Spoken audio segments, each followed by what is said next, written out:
Yang menyampaikan hadis ini adalah Jabir radhiyallahu an. Kemudian di masa Rasul tak pernah terjadi salat tarawih jamaah. Selalu tarawih itu dilaksanakan pribadi. Bahkan Nabi dalam suatu riwayat dijelaskan cuma keluar selama 10 kali Ramadan 2 malam untuk bertarawih. Itu yang disaksikan masyarakat. Kemudian ada sambungan hadis tersebut bahwa kata Abu Bakar Siddiq radhiyallahu an, setelah itu Nabi menyambungnya di rumah, maka terdengarlah di rumah-rumah suara sengau seperti suara tawon. Dalam artian karena mereka membaca ayat-ayat dalam solat, maka terjadilah suara sengau dengan mereka menyambungnya di rumah, termasuk baginda Rasulullah SAW. Di masa Abu Bakar Siddiq radhiyallahu an tidak pernah ada tarawih jamaah. Maka tarawih jamaah itu super bid'ah. Bagi anti-anti maulid, anti ABCD, AFG, mereka salah udah salat tarawih jamaah karena itu bid'ah.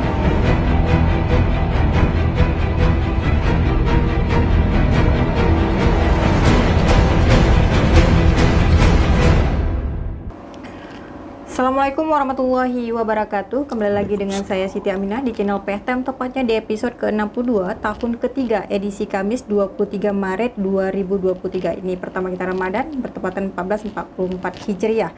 Kita akan angkat tema dengan mensyariatkan Nanggro Syariat di bulan Ramadan bersama narasumber kita Tengku Muhammad Umar alias Tengku Jim. Beliau adalah pimpinan Dayah Likaur Rahmah. Assalamualaikum Tengku. Waalaikumsalam warahmatullahi taala wabarakatuh. Apa kabarnya Tengku? Alhamdulillah sehat. Sehat Tengku ya. Terima kasih Tengku sudah hadir hari ini ke PHTM sebelum menjelang Ramadan ini Tengku. Tapi tema kita mensyariahkan Nanggro Syariat di bulan Ramadan. Tapi sebelum ke tema kita, untuk Ramadan sendiri nih Tengku, apakah ini sama nanti jatuh harinya atau akan ada perbedaan pendapat lagi nih Tengku? Karena di hari Kamis ini adalah Rabu 29.30, hari Selasa adalah tanggal 29 Syakban, maka bisa ada yang kemarin dia puasa di hari Rabu. Andai kata ada wilayah yang mereka tampil anak bulan di hari Rabu, karena perintah Nabi, sumu li ru'yati waftiru li ru'yati fa in ghumma alaikum faqmilu 30 Syakban. Berpuasa oleh kalian dengan melihat anak bulan, berbuka puasa dengan melihat anak bulan. Fa in ghumma alaikum, maka apabila ada halangan seperti awan atau yang membuat sehingga anak bulan tidak tampil, maka sempurnakan Syakban menjadi 30. Kita ini hari Rabu bertepatan 30 Syakban, puasa di hari Kamis, berarti ini tidak ada khilaf untuk terjadi kekacauan. Akan tetapi bisa ada yang puasa kemarin. Namun di dalam kitab-kitab Syafi'iyah dijelaskan bahawa apabila sudah pengumuman raja, iaitu Bapak Yakul kita, Bapak Menteri Agama, maka tidak ada lagi khilaf. Dan insya-Allah ini sama semua puasanya, insya-Allah. Tahun ini insya Allah sama semua ya? Sama semua. Tapi Tengku, mungkin ini sama tahun ini, tapi tahun sebelumnya kan ada perbedaan. Kenapa sih sebenarnya harus berbeda Tengku? Kita harus mengikuti pemerintah atau organisasi ini Tengku? Di dalam Ahlussunnah berdasarkan 4 mazhab bahawa role untuk memulai puasa itu iaitu nampak bulan sabit di ufuk barat di hari 29. Tim Hilal dan Ru'yah datang untuk melihat. Jika bulan sabit itu nampak, berarti besoknya adalah 1 Ramadan. Hari ini misalnya 29 Syakban, maka besok 1 Ramadan. Apabila itu tidak tampil, maka digenapkan Syakban menjadi 30 hari. Berarti puasanya tertunda 1 hari. Namun di sebahagian masyarakat kita sendiri yang Ahlussunnah Syafi'iyah, apabila di wilayah terdekat tidak nampak bulan sabit, maka mereka juga tidak puasa. Mereka genapkan Syakban menjadi 30. Namun jumhur ulama menyatakan pengumuman raja, yaitu Menteri Agama, itu menjadi patokan. Jadi masalah khilafiyah ini satu lagi terjadi pada mungkin orang Muhammadiyah yang berpegang pada hisab. Arti hisab itu perhitungan kalender. Jika kalender mengatakan 1 Ramadan, maka mereka mengikuti 1 Ramadan. Namun hal ini bagi kita bukanlah hal yang krusial sangat, karena asal ada landasan, ya silahkan mereka mengamalkan. Tapi kalau seseorang mengatakan diri Syafi'iyah, lalu ia tidak berpegang pada hilal, itu adalah kesalahan. Karena walau terjadi perbedaan masih saudara kita, kecuali frontal sangat, seperti Ramadan 2 hari lebih dahulu, atau 2 hari lebih telat. Karena kemungkinan selisihnya cuma 1 hari. Antara menyatakan bahwa ini 29 Syaban, besok jadi 30 atau jadi 1. Berarti kalau sudah ada pengumuman dari pemerintah, maka kita ikut itu. Karena pengumuman raja itu wajib ditaati. Atiiullah wa atiiur rasul wa ulil amri minkum. Patuh Allah, patuh Rasul dan pemimpin kalian, kecuali terjadi pemimpin mengajak kita untuk salah. Alhamdulillah sekarang masalah badan hisab ru'yah yang melihat hilal itu, alhamdulillah sampai detik ini masih original Ahlussunnah dan Syafi'iyah. Oke, tapi Tengku, kalau seandainya nih tahun lalu ya sempat juga beredar isu kalau pemerintahnya khilaf, artinya kita sudah nggak puasa, apakah itu wajib dikaza, Tengku? Kalau kejadian di pemerintahnya terjadilah puasa 28 hari, di hari 28 nampak bulan sabit untuk menyatakan besok adalah 1 Syawal, itu yang wajib qada. Apabila tidak demikian, contoh ini puasa sudah 29 hari, maka tampil anak bulan, besok 1 Syawal, itu tidak ada lagi qada. Karena puasa paling sedikit itu 29, paling banyak 30 hari. Namun apabila dia jadi 28, namun apabila pun 28 tapi itu berdasarkan ru'yah, maka itu tetap tidak salah. Tetap tidak salah, tapi mereka wajib mengqadha 1 hari. Oke, artinya orang yang mengikuti juga harus mengqadha ya, Tengku ya? Kalau jadi 28, tapi alhamdulillah kemarin jadi 29, maka tak perlu qadha. Oke, baik Tengku.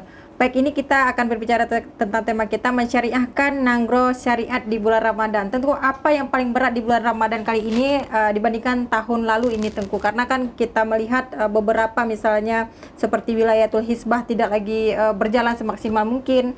Nah, ini seperti apa nih, Tengku, kondisi nanggro syariat hari ini?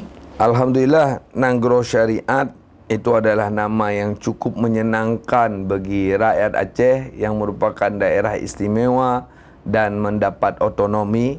Sekarang kita berfikir positif bahwa itu suatu kemuliaan, tinggal oknum. Artinya yang bekerja, mereka harus memaksimalkan diri. Namun kita ngerti, para murid itu akan tunduk kepada guru. Maka tugas utama yaitu PLT Gubernur dan PLT Bupati, juga PLT kota menurut wilayah. Mereka bersinergi untuk memikirkan rakyat kembali kepada background pribadi masing-masing mereka dalam melaksanakan ibadah. Tapi dukungan daripada pemerintah seperti tempat-tempat hiburan, walau bukan resmi seperti Belang Padang itu harus di blacklist, sebelum maghrib tak boleh lagi ada orang. Dan kita lihat tepian-tepian pantai, tak boleh ada orang yang kita katakan mereka wisata di situ dengan kesalahan mereka wisata bersama lawan jenis yang belum halal. Dan seperti di tepi-tepi sungai, wilayah Lam Nyong, Krungcut. Jadi tugas pemerintah mensterilkan ini, dan di bawah pemerintah yang namanya gubernur ada yang namanya kepolisian, WH dan Satpol PP. Jika mereka bersinergi untuk bekerja, saya yakin pasti akan terwujud. Berarti kita dalam menjaga diri, minimal insya Allah sudah kurang makian kita terhadap masyarakat. Karena orang yang beriman lihat maksiat itu pasti marah. Dan marah itu halal. Namun halalnya keluar karena kadang marah kita berlebihan. Di situ jadi salah. Jadi tugas pemerintah untuk bagaimana mereka mengkondisikan Aceh bisa kondisinya kondisi Islam. Bukan kondisi liberal seperti kita melihat hari ini, ya suka-suka kamu mau apa terserah kamu, walau peraturan ada. Dan ranah hukum yang mereka gunakan sudah sangat kuat. Kita punya kanun, kita punya pergub bahwa kita adalah syariat Islam, Ahlussunnah wal Jamaah, Syafi'iyah.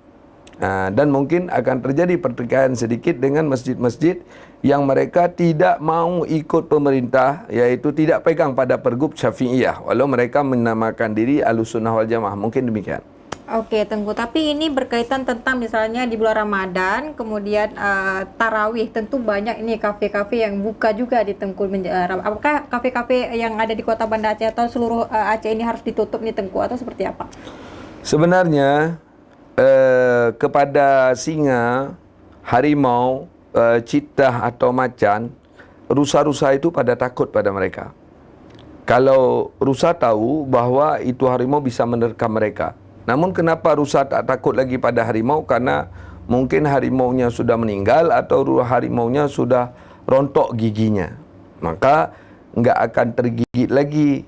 Bahkan gelik kalau digigit. Maka oleh sebab itu mungkin paradigma masyarakat kita melihat Aceh ini sudah tidak yakin bahawa Aceh syariat itu adalah sebagai hal yang ingin diimplementasikan di dalam kehidupan negara Aceh Darussalam, tapi mereka melihat ini cuma simbolis.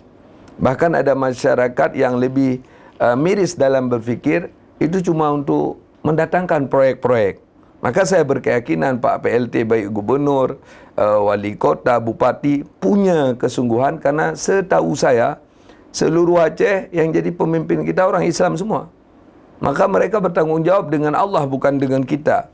Dan mereka harus yakin, فَأَمَّا الَّذِي فِي قُلُوبِهِمْ مَرَضٌ فَزَادَتْهُمْ رِجْسًا إِلَى رِجْسِهِمْ وَمَاتُوا وَهُمْ كَافِرُونَ, ayat 125 At-Taubat. Orang-orang yang ada di jiwanya penyakit, iaitu mereka enggak mau peduli dengan agama, padahal fasilitas sudah Allah beri, Aceh sudah resmi syariat Islam, tapi mereka enggak gunakan. Wa matu hum kafirun, di akhir cerita mereka akan mati dalam keadaan kafir. Kita takuti baik siapa saja yang punya masalah tidak mau berubah, ditakuti meninggalnya enggak akan Islam. Hal yang sangat kita takuti. Moga-moga pemerintah kita berfikir, yang pertama berfikir untuk dirinya. Dia sudah jadi pemimpin, benarkah saya dalam mengayomi rakyat saya? Kemudian kita ini punya kebutuhan.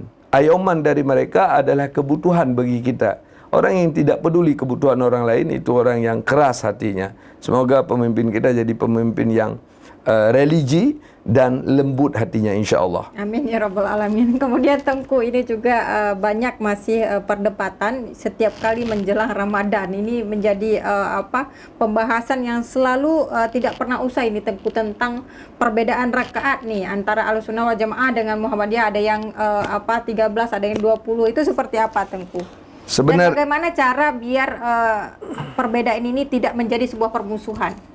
Sebenarnya kita nggak perlu peduli masalah bilangan rakaat 8 atau 20. Kenapa? Itu salat sunat.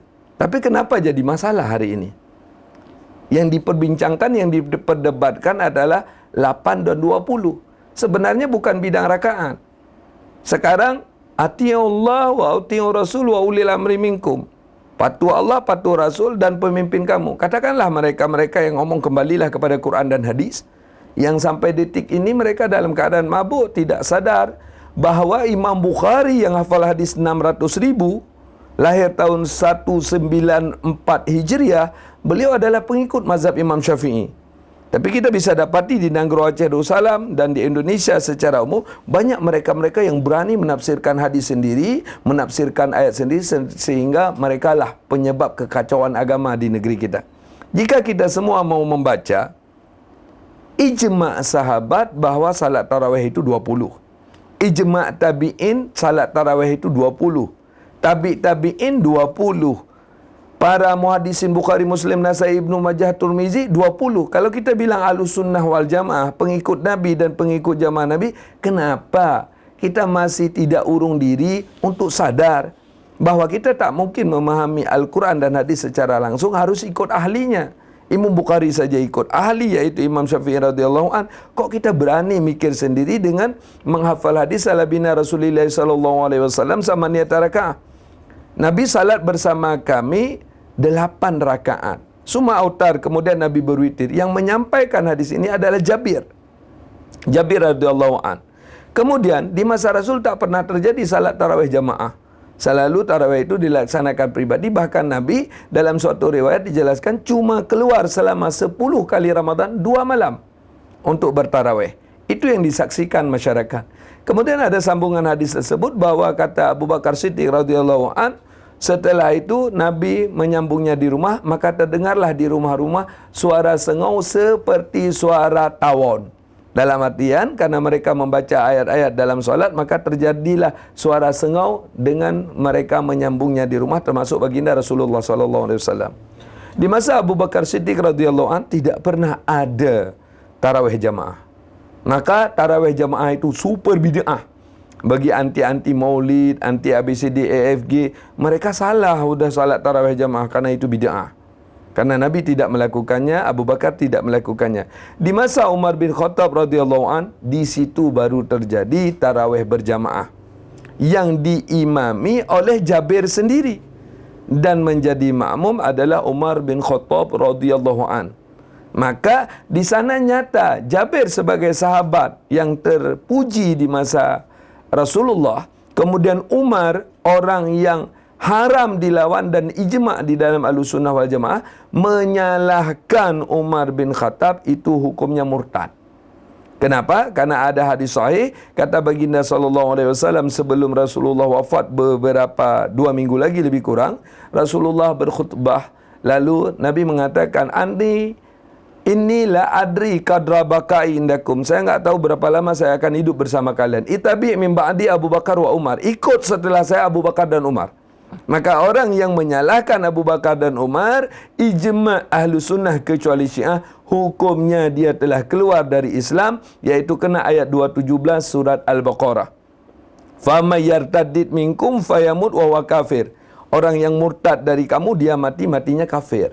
Jadi yang diperdebatkan oleh ulama kita bukan masalah 20 dan 8, enggak salat, enggak masalah karena itu salat sunat. Tapi yang dipermasalahkan oleh ulama dari purba karena mereka telah menentang secara tidak langsung apa yang telah difatwakan oleh orang yang wajib diikuti, yaitu Umar bin Khattab radhiyallahu an dan para sahabat yang lain, dan mereka telah melawan Ahlussunnah wal Jamaah yang sudah punya hukum bahwa tarawih itu 20 di masa sahabat, tabi'in dan tabi'in, bahkan diikuti oleh semua muhaddisin.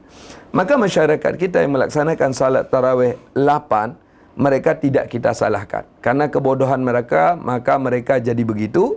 Karena mereka mengikut orang yang salah, maka mereka tidak saleh. Namun, bagi kita-kita yang punya cakrawala berfikir, mari kita mengkaji ulang apa yang sedang terjadi. Sehingga sekarang pos Wahabi terbesar dunia yaitu Arab Saudi. Arab Saudi salatnya 20. Maka sekarang yang ngikut-ngikut 8 ini posnya ngikutnya siapa? Itu yang membuat kita jadi bingung. Namun kenapa manusia walau benar dia tidak bisa mengakui kebenaran? Karena memang ada penyakit warisan daripada rektor langit, yaitu Azazil yang digelar dengan iblis. Dia punya penyakit aba wastakbar, enggan dan takabur untuk mengakui kebenaran. Maka sampai kiamat, sesuai dengan firman Allah kepada Nabi Adam AS dan Siti Hawa ketika diperintahkan turun ke bumi, ihbitu, turun kamu ke bumi, ba'dukum li ba'din adu, sebahagian kamu itu akan bermusuh-musuhan dengan sebahagian. Maka kita berharap Islam ini bersatu dalam sama persepsi sulit, tapi persatuan Islam adalah persatuan dalam perbedaan. Mungkin itu saja, jangan kita saling memaki, bersatu saja dalam berbeda, masih sama-sama Islam, masih ada lawan yang lebih besar yaitu kafir-kafir. Mungkin demikian. Baik Tengku, tapi ini juga berkaitan tentang masih fenomena-fenomena yang terjadi pada saat Ramadan ya pemirsa PTM. Tentu kita harus mempertanyakan ini kepada Tengku secara jelas agar pemirsa PTM tidak setengah-setengah nih dalam beribadahnya. Tapi kadang Tengku ada juga permasalahan ini, dia salat tarawih kemudian lupa untuk witirnya, itu apakah salat tarawihnya sah Tengku? Salat tarawih dan witir itu berbeda salat. Jadi tarawih independen, witir independen. Seseorang yang tidak witir, dia tarawihnya sempurna, witirnya yang kurang. Seseorang yang witir tidak tarawih juga demikian. Namun yang jadi masalah, karena amal yang pertama sekali dilihat di dalam seorang muslim itu adalah iman, maka jika imannya salah, walau ibadatnya banyak, tak berguna. Tidak ngerti saja bisa tak berguna. Yang kedua, rukun Islam itu yaitu salat. Faman tarakaha faqad hadamat din. Maka terjadilah fenomena yang sangat jelek. yang dilakukan mungkin oleh sebagian oknum yang berpakai peci yang dinamakan ustaz atau tengku. Mereka akan yel-yel hadis di awal Ramadan, man fariha bidukhuli Ramadan imana wa tisaba ghufira lahu ma taqaddama min dhanbihi wa ma ta'akhkhar. Siapa yang senang masuk bulan Ramadan dengan iman dan kesungguhan, Allah ampuni dosanya. Sehingga fadilat salat tarawih, fadilat sujud, fadilat salat witir, itu yang selalu diyel-yelkan. Jarang yang ngomong bahawa semua ibadat sunat tertolak apabila ia meninggalkan salat wajib. Maka seyogianya kita mengikuti 4 mazhab sembari mengqada yang wajib juga mengerjakan yang sunat. Tapi kalau dia cuma mengerjakan yang sunat, meninggalkan yang wajib, maka tak ada dalil di dalam Islam ibadatnya dianggap sah.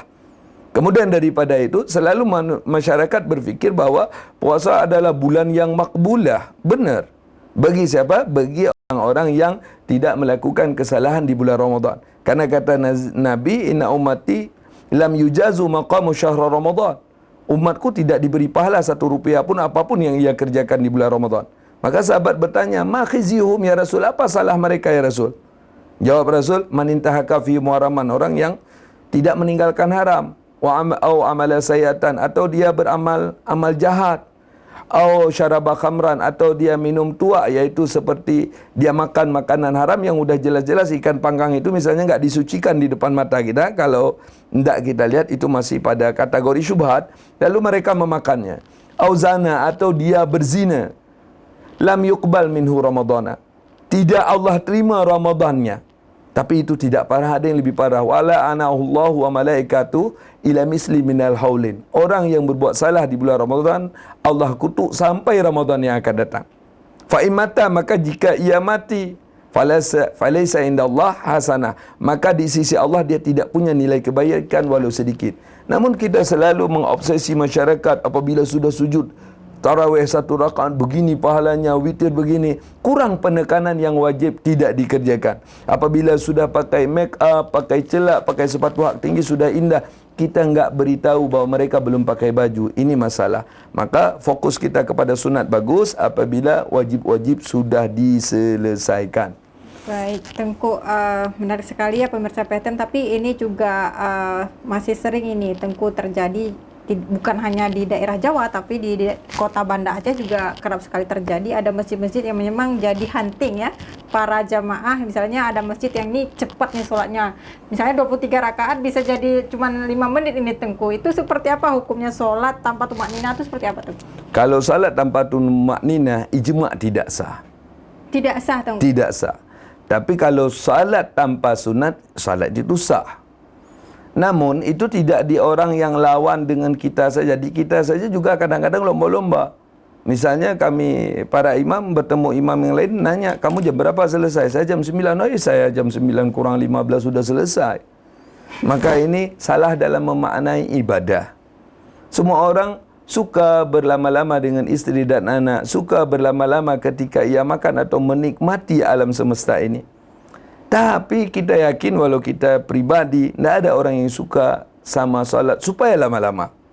Maka dibuatlah oleh para guru-guru supaya salat itu jangan terlalu lama, dipercepat. Tapi terlalu cepat itu hukumnya makruh. Seperti meninggalkan iftitah. Kalau di kitab Ahlussunnah ada khilafiyah. Namun baru Allahu Akbar langsung iftitah. Setelah waladhdallin amin, di mazhab Imam Syafi'i disunatkan diam supaya masyarakat sempat baca Fatihah. Tapi sebagian imam langsung sambung qul huwallahu ahad, sehingga orang yang agak sedikit gagu, orang yang tua, sehingga mereka tak selesai membaca Fatihah. Kalau mereka tidak membaca Fatihah dalam berdirinya, di dalam mazhab Imam Syafi'i radhiyallahu an, la salata liman lam yaqra bi Fatihatil kitab. Enggak sah salat orang yang enggak baca Fatihah kitab. Maka sangat-sangat disayangkan, itu bukanlah salat tapi seremonia. Terbukti di masyarakat saya tanya, tadi sempat enggak baca Fatihah, imamnya terlalu cepat. Kadang-kadang saya sendiri yang jadi penceramah dan imamnya berbeda. Saya bukan mau tembak imam, tapi saya ingin menampakkan kenyataan bahwa itu suatu kesalahan. Dan kadang-kadang wallahu a'lam bishawab, kita enggak ngerti. jadi trend di masyarakat mau cari di mana salat paling cepat. Ya, itu Di mana salat yang gabung 4 rakaat sekali salam. Padahal sudah jelas salatul lail masna-masna, salat malam itu 2 rakaat. Bahkan ada yang sedikit olok-olok, itu ada yang model baca 1 ayat saja langsung rukuk. Maka yang model 1 ayat saja langsung rukuk, jamaah tak dapat Fatihah, kemudian terlalu cepat, jamaah tak dapat Fatihah, ini adalah ibadah yang kebablasan. Maka sama-sama melalui PHTM dan kita bersama, kita harus perangi yang model-model begini. Boleh kita ketemu Bapak Presiden kita yang termulia, yang kita cintai, Joko Widodo. Dalam upacara kita bicara sama beliau serampangan dengan cepat-cepat, mungkin kita akan digugat di pengadilan. Karena terjadi pelecehan terhadap Bapak Presiden.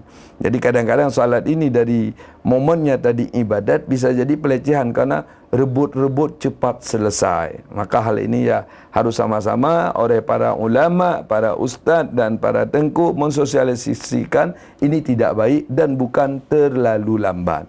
Oke, tapi kalau misalnya ada alasannya Tengku, biar setan nggak sempat menggoda, itu apa? Gimana Tengku?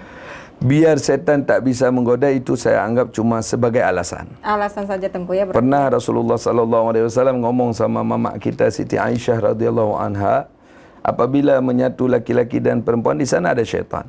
Lalu Aisyah bertanya, jika engkau ya Rasul, walaupun saya, namun Allah menyelamatkan saya. Jadi kalau Nabi masih datang godaan syaitan, bagaimana dengan kita menganggap diri bisa hilang syaitan dengan balap? Itu sangat jauh cara berfikirnya kalau saya pikir.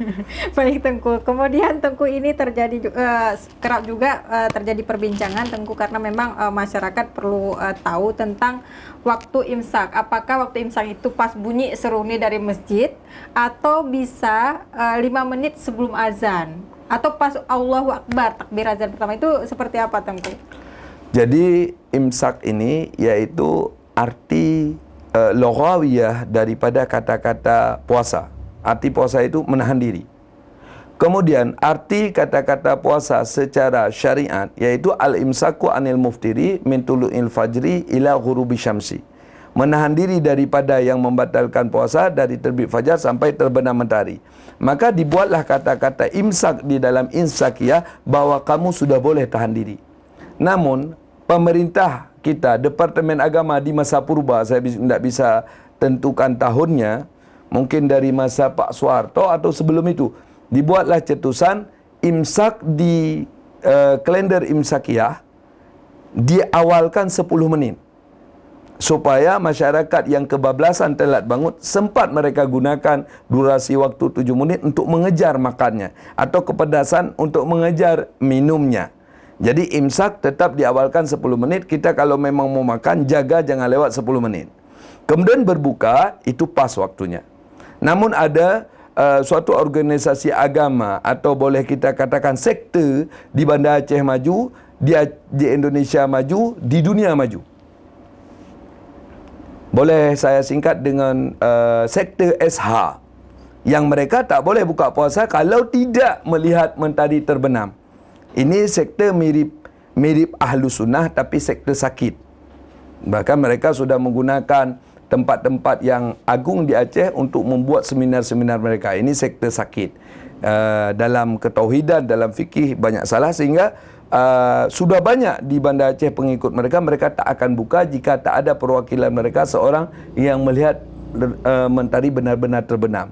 Berarti mereka melawan imsakiyah dan melawan pemerintah dan melawan ulama secara jumhur. Itu maju di Nanggro Aceh Darussalam. Oke, Tengku, untuk terakhir ini mungkin Tengku mensyariatkan Nanggro syariat di bulan Ramadan. Bagaimana nih sebenarnya hukum Tengku? Misalnya wilayatul hisbah nih pada masa bulan Ramadan, ketika kan ini banyak sekali nih Tengku kita lihat fenomena ada hukum cambuk. Ketika misalnya orang bertemu atau ditangkap dalam keadaan berzina, apakah misalnya dalam bulan Ramadan ada kasus seperti itu, boleh nggak memberi punishment kepada orang tersebut dengan hukum cambuk pada bulan Ramadan? Hukum di dalam Islam itu boleh dijalankan kapan saja, tak pandang waktu. Tinggal sekarang untuk mensyariatkan bulan Ramadan benar-benar nampak syariat. Saya kira masyarakat kita, kalau sudah ada pihak kepolisian WH-nya datang, tempat-tempat yang digunakan tempat sebagai arena maksiat itu akan sunyi sendiri. Sekarang kalau memang harus selalu bekerja, saya punya gaji, untuk mengerjakan satu item kerja tambahan, saya harus diberi SPT, harus ada wang lain, maka nggak akan jalan. Aceh ini akan tambah ambruk. Tapi karena saya seorang guru, ya saya harus selalu ngajar. Ketika dapat anak yang bodoh, saya harus training dia, saya training dia. Jangan saya tunggu ayah dia buka program les, baru saya training dia. Maka pemerintah harus menyadari bahwa Aceh Mulia itu bukanlah program, tapi Aceh Mulia itu adalah kebutuhan bagi kita semua. Karena kita hidup di bawah titah Allah dan Rasulullah. Ketika Aceh tidak mulia, kita semua berdosa. Seperti yang dilakukan oleh PTM adalah sebagai nasihat sosialisasi kepada pemerintah, bukan mengejek tapi mengajak supaya lebih mulia. Maka oleh sebab itu, ya pemerintah harus bergegas. Yang terakhir kesalahannya begini, kita buat undangan hari ini, tahu-tahu ada yang salah pakai jilbab, beda jilbab atau salah pakai baju. Sehingga kita katakan, kok pakai baju tu, sosialisasi kita kebablasan, selalu ketika datang momen baru dikerjakan. Dari sebelum-sebelum kita harus buat momen, tak boleh ada maksiat ABCD. Namun tak ada kata-kata terlambat. Pemerintah bisa menggunakan porskel seperti ini supaya dimengerti oleh masyarakat, dan harus ada tindakan tegas. Dan mereka bisa bertarawih telat untuk razia tempat-tempat maksiat dan hiburan. Karena walau kita tidak ngomong sebagaimana yang sudah dikatakan yang lalu-lalu di sini dan di mana-mana, prostitusi masih maju di Banda Aceh. Mungkin prostitusi ini juga tetap akan berjalan di Ramadan kalau pemerintah tidak tegas. Maka kembali semua kepada pemerintah, sedangkan rakyat mereka akan menjalankan menurut tingkat iman mereka masing-masing. Baik Tengku, untuk closing statement mungkin bisa disampaikan kepada pemirsa PTM terkait tentang mensyariatkan Nanggro Syariat di bulan Ramadan. Silahkan Tengku. Di ketika personal daripada suatu rumah baik, maka akan tercitra kepada tetangga yang tinggal di rumah itu baik. Di ketika personal daripada suatu daerah baik, maka akan nampaklah kebaikan daerah tersebut. Maka rakyat, kita sebagai masyarakat, Allah sudah tuntun kita dengan Ramadan, bahawa Ramadan ini akan bisa merubah karakter. Tapi bukan Ramadan cuma tahan lapar dan haus.